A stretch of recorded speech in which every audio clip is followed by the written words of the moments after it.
بسم اللہ الرحمن الرحیم۔ السلام علیکم ورحمۃ اللہ وبرکاتہ۔ ناظرین، امید ہے آپ لوگ خیریت سے ہوں گے۔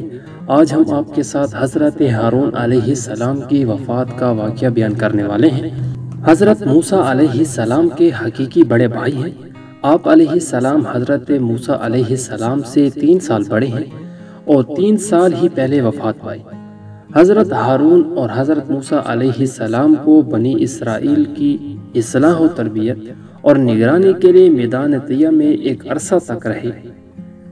اسی دوران حضرت ہارون علیہ السلام کا آخری وقت آن پہنچا۔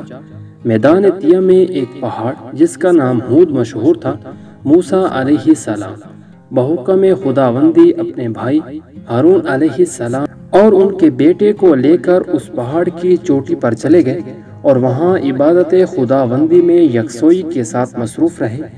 پہاڑ کی چوٹی پر ایک تخت جیسا چبوترا بنا ہوا تھا، اس پر ایک درخت کا سایہ تھا۔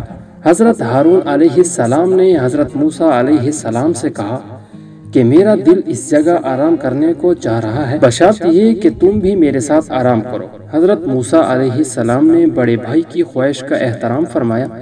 حضرت ہارون علیہ السلام نے آرام کرنے کے لیے سر زمین پر رکھا۔ سر رکھتے ہی وقت اجل آ گیا اور آپ علیہ السلام نے جاں جاں افرین کے سپرد کر دی۔ تب حضرت موسیٰ علیہ السلام ان کی تجہیز و تکفین کے بعد نیچے اترے اور بنی اسرائیل کو ہارون علیہ السلام کی وفات سے مطلع کیا۔ ناظرین، اللہ تعالی ہم سب کا حامی و ناصر ہو، آمین۔